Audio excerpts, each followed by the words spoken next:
Einer hat auf Navili geschrieben, es sei der schönste Hafen seit Bonifacio. Fertig. Sind jetzt alle Katzen glücklich? Nee, aber mehr geht nicht. Wenn wir hier bleiben, fährt der morgen mit dem Dingi vor und schmeißt die Angel, ich sag's euch.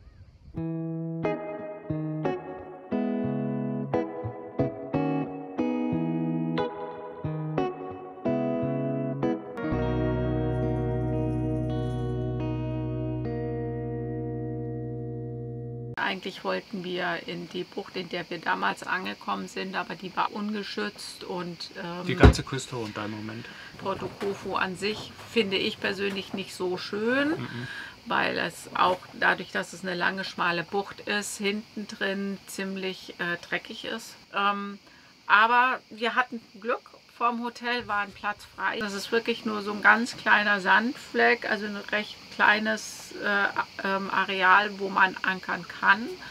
Und es ist hier sehr ruhig. Ja, genau. Und das war jetzt auch ein Grund, weil wir halt ein bisschen Sachen erledigen wollen. Und da ist es ganz gut, wenn wir nicht jeden Tag in Hab 8 sein müssen, dass wir gleich vielleicht einen halben Tag segeln müssen, um wieder oder motoren müssen, um an irgendeinen Ort zu kommen, der jetzt geschützter ist. So, und das ist für uns im Moment das Kriterium. Wir gehen noch mal ein bisschen spazieren. Einer hat geschrieben auf Navili, da gucken wir ja eigentlich immer ganz gerne, wie so die Bucht ist, wie der Ankergrund ist, was andere Leute darüber geschrieben haben. Und einer hat auf Navili geschrieben, es sei der schönste Hafen seit Bonifacio. Also ich kenne Bonifacio nicht. Ich finde es keinen schönen Hafen. Ich finde auch, der Ort hat nichts. Es sind nur 5 Tavernen und ein kleiner Supermarkt. Es gibt noch einen Fischladen und das war's. Dafür gibt es jede Menge Katzen und Mülltonnen. Und die Katzen leben von den Milchern. Da ist eine in der Mülltonne.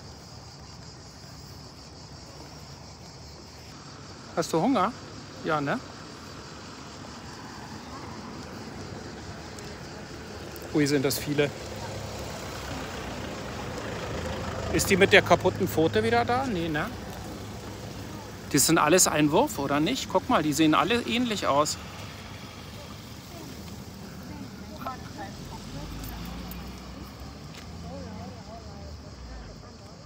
Fertig. Abgefüttert? Ja, ab zu den nächsten.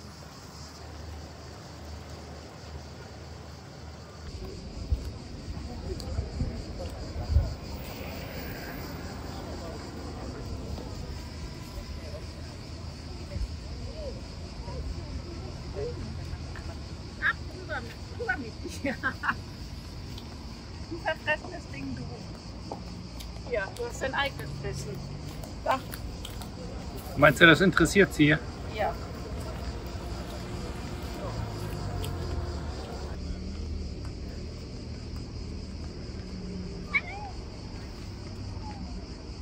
Lass dich doch mal fressen. Du hast doch dein eigenes Fressen hier. Hm? Ah, guck mal. Hier. Das ist lecker. Das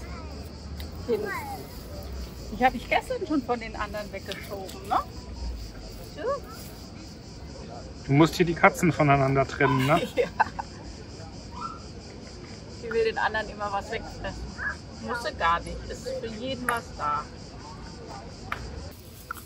Fertig. Sind jetzt alle Katzen glücklich? Nee, aber mehr geht nicht. Na? Du bist ein Hübscher. Ich habe jetzt gerade mal gar keinen Hunger. Du sollst denn nicht das. Nix da. Du hast halt einen. Ja. Das ist hm? Ja. Ich bin anderen Sachen.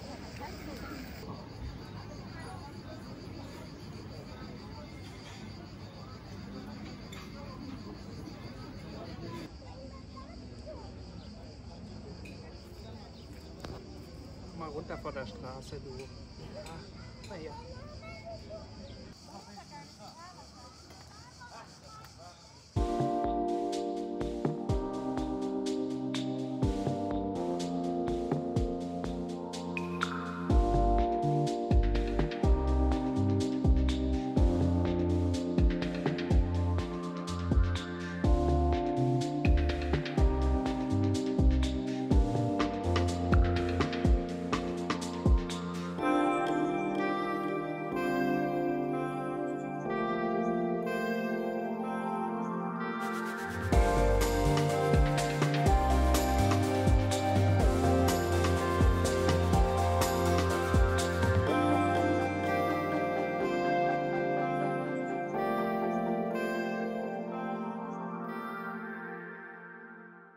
Das ist keine schöne Bucht, landschaftlich schon, aber es ist nichts los hier. Also man kann abends die Katze füttern. Ja, genau, was wir jetzt ausgiebig gemacht haben. Gestern haben wir jedenfalls Katzenfutter gekauft. Hier gibt es irgendwie 10, 15 streunende Katzen. Das ist so ein großer Sack. Sack. So ein Sack Katzenfutter, bis wir beim Boot waren, war die halbe Packung leer. Ja. Und ganz viele Katzen glücklich. Tun liegen gebliebenes abarbeiten im Moment. Durch die Reise und es klappt auch ganz gut. Wir würden schon gerne weiterfahren, aber im Moment geht das vor.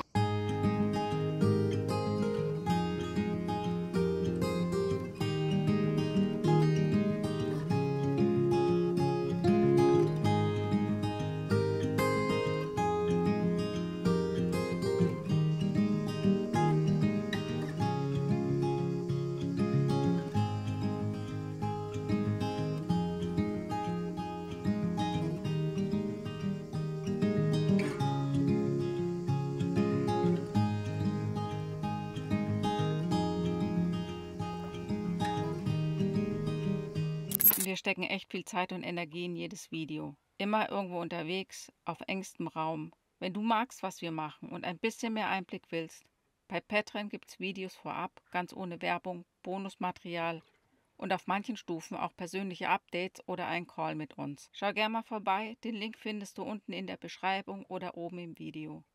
Wir freuen uns, wenn du dabei bist. Und danke an alle, die schon mit an Bord sind. Das bedeutet uns wirklich viel. Ich zeige euch mal, wie Marion angestrengt oder konzentriert aussieht.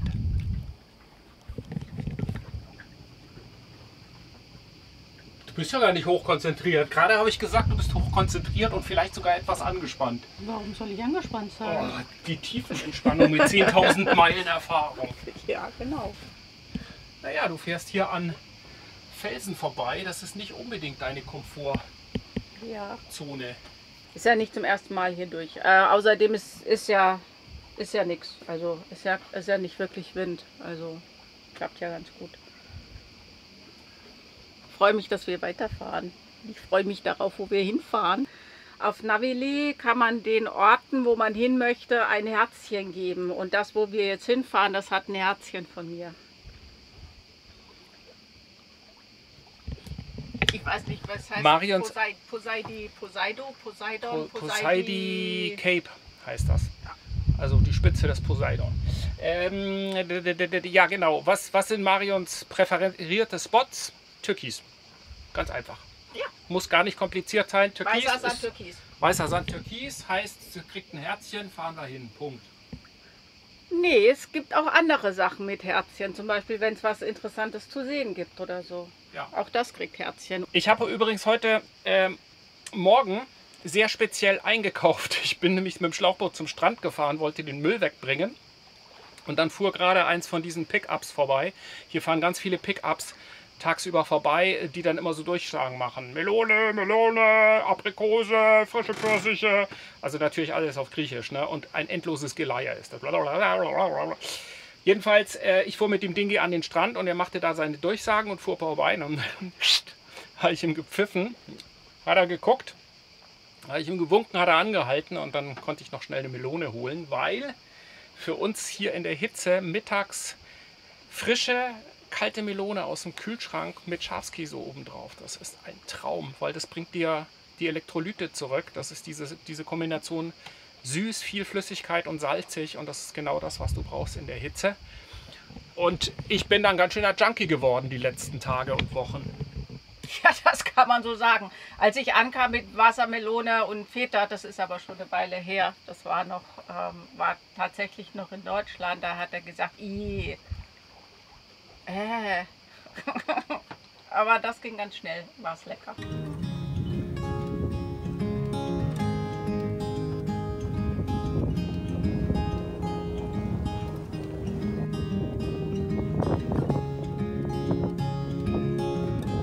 Ich zeige euch jetzt mal, wo wir hinfahren. Wir haben ja vorhin darüber gesprochen, so Türkis und so.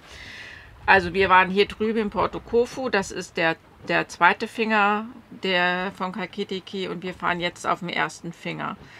Da braucht man, um hier zu ankern, ziemlich gutes Wetter, weil das kann sehr ungemütlich hier werden und im Moment sieht es ganz gut aus.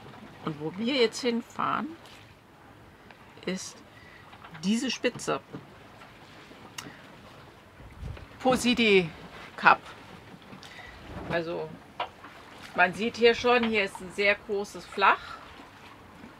Sehr viel flach und ja, das ist unser hoffentlich ruhiger Platz für die Nacht. Wir werden sehen. Ankommen tun wir um so circa einer Stunde, anderthalb wird das wohl dauern. Der Wind schläft auch immer mehr ein. Bin gespannt. Also das muss hier bei flachem Wasser, ja, wie sagt ChatGPT mal, die türkise Photoshop-Hölle sein. Die türkise Photoshop-Hölle? Ja, mal sehen. Das ist die Karibik Griechenlands sozusagen. Das kommt immer auch in Dokumentationen und sowas. Wir sind gespannt.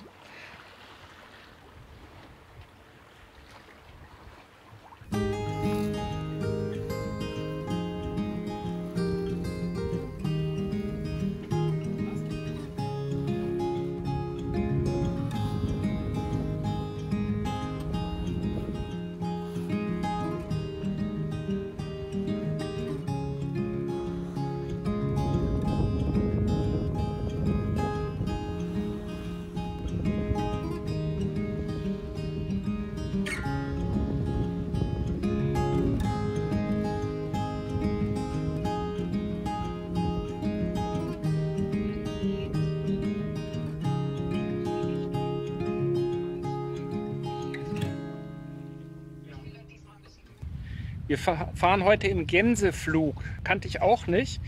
Das ist, wenn man einen ganz achterlichen Wind hat und den Besan und die Genua auf der einen Seite hat und das Großsegel auf der gegenüberliegenden Seite. Bei uns ist es jetzt so, wir haben allerdings festgestellt, dass der Besan darf nicht ganz raus, sonst verschattet er die Genua. Ja, also wir laufen jetzt bei scheinbarem Wind von 6 Knoten, laufen wir 4,3 Knoten. Das heißt, wir haben einen echten Wind von ca. 10 Knoten, 11 Knoten und ja, das ist okay. Also könnten ein bisschen schneller sein, aber das ist ja immer so. Bin ganz zufrieden, es ist vor allem eine sehr, sehr ruhige Fahrt.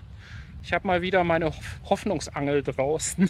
Oh, ich glaube, das wird wieder nichts.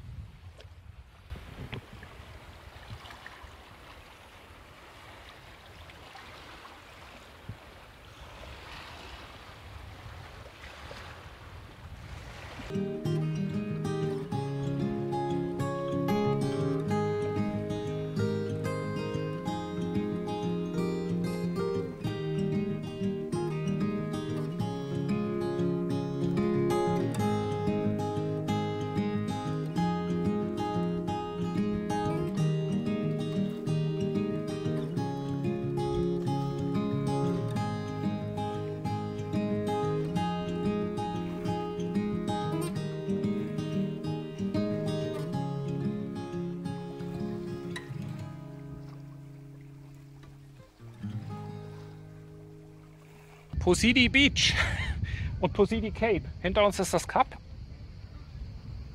Da hinten. Da liegt ein einziges Boot, auch eine Ketch. Und ansonsten sehen Sie, dass Marion kommt. Nee, kein Boot sonst. Wir sind die Einzigen. Also ja. Es ist total türkis. Wir liegen auf 5 Meter oder 7 Meter Wassertiefe.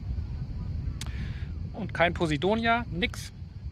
Also wir waren vorhin an einem Fleck, da war dann Posidonia, da sind wir dann wieder weg. Aber hier ist alles türkis und morgen wird es noch türkiser, wenn die Sonne steil steht. Ja, und kein Wind ist und hier alles flach ist, dann ist das ganz schön. Wir hatten kurz überlegt, ob wir auf der anderen Seite ankern, aber hat man richtig gesehen, wie die Welle auf den Strand rollt. Das haben wir uns dann geschenkt. Ja. Und da vorne, wo der andere ist, wo die Ketch ist, der rollt auch noch ziemlich. Es gibt hier eine Welle, die so reinläuft. Aber hier sind wir schon abgedeckt. Der vorne hat sie noch. Ja. Ja, ich glaube, das ist ganz gut. Ja, aber von dem Gebäude hinter uns kommt Musik. Mal gucken, ob wir hier bleiben. Vielleicht wird es heute Abend noch lauter, das könnte sein. Das kann sein, aber dann müssen wir da jetzt heute durch. Müssen wir gucken. Also wenn es gute Musik ist, bleiben wir. Wenn es schlechte Musik ist, müssen wir weiterfahren. Also heute Nacht ziehen wir nicht mehr um. Nein. Jetzt sind wir hier, jetzt bleiben wir hier. Das ist eher so Partymucke, was da von hinten kommt. Ja, mal sehen, aber es ist ein schöner Spot. Die Sonne geht bald unter. Hier hinter uns, hinter euch sozusagen, da fällt das Wasser auf über 100 Meter tief ab und da sind lauter Fischerboote an der Stelle.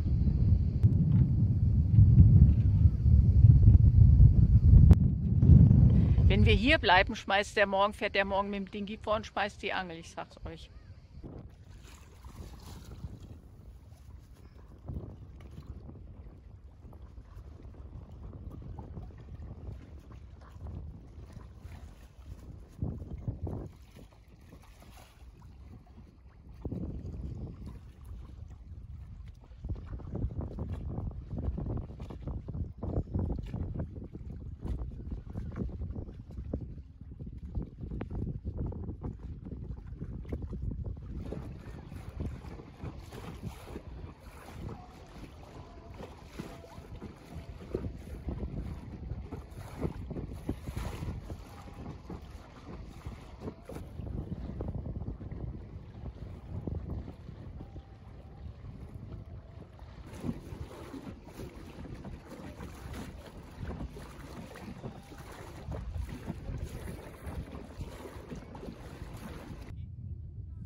Hier ist die Landspitze, das ist so ein ganz berühmter Spot, wenn man Kalkiti hört und liest. Und da sind wir jetzt mal hinmarschiert. Also sieht auf den Fotos immer spektakulärer aus.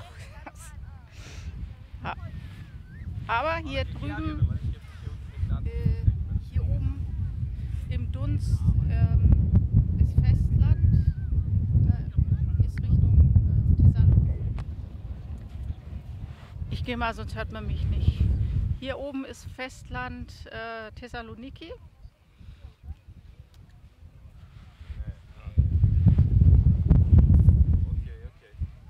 Hier ist Festland, weiß ich nicht was. Und hinter dir, da wo die Sonne ist, so rechts von der Sonne, ist irgendwo der Olymp. Kann man aber nicht sehen. Das ist ja ein sehr exponierter Punkt hier. Wunderschönes türkises Wasser, aber wir hatten bis zu einer halben Meter Welle und hatten dann noch kurz überlegt, ob wir abfahren, aber das geht ja nicht. Wir wollten ja euch diesen schönen Spot noch zeigen. Und deswegen sind wir jetzt noch an Land gefahren, damit ihr das auch noch seht. Das ist wirklich sehr schön, aber tatsächlich zum Ankern nur, wenn es extrem ruhig ist.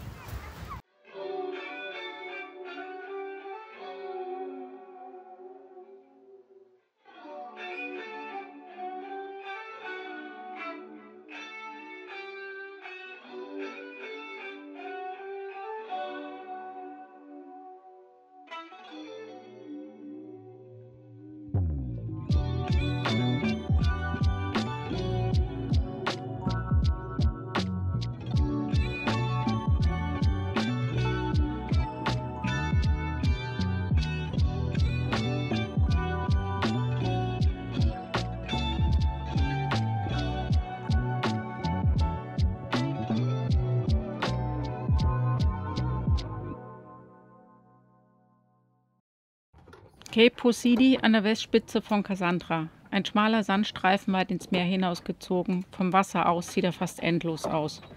Wir hatten uns hier ruhige Nächte erhofft, doch der Schwell stand genau in die Bucht. Und das Boot rollte von einer Seite zur anderen. Nach 2 Nächten reicht es uns. Wir haben noch Projekte an Bord zu bearbeiten und fahren zurück Richtung Porto Koufu. Trotzdem, es war schön, hier gewesen zu sein. Ein besonderer Ort, den wir jetzt mitnehmen im Kopf und im Logbuch. Wir sind jetzt hier in Lutra, das ist am ersten Finger auf der Westseite, also der Finger südlich von Thessaloniki und da wiederum relativ weit im Süden. Und das ist der ganze Bereich hier ist wunderschön. Wir sind da unten geflüchtet, weil es uns zu wellig war. Wir haben ja jetzt auch hier gemerkt, es ist zwar kaum ein Segler unterwegs. Wir haben gestern am ganzen Tag einen Segler gesehen. Vielleicht liegt es daran, weil immer so ein bisschen Schwell ist. Wir hatten auch heute Nachtschwell. Wir haben jetzt hier auch nur ein Stopover gemacht. Wir fahren jetzt auch weiter. Es sieht zwar nicht so aus, als ob wir Wind bekommen würden. Das ist hier ganz häufig der Fall, dass kein Wind ist. Oder überhaupt hier oben in dem Bereich und werden dann um die Ecke rummotoren. Wir müssen dringend einkaufen. Sowohl unsere frischen Lebensmittel sind zur Neige gegangen, aber auch teilweise so dauerhaltbare Sachen wie zum Beispiel Zucker fehlt mittlerweile auch. Und deswegen fahren wir jetzt weiter. Das Wasser ist aber traumhaft, das zeige ich euch noch. Wir sind hier auf 5 Meter Wassertiefe. Unglaublich klares Wasser, unglaublich schön.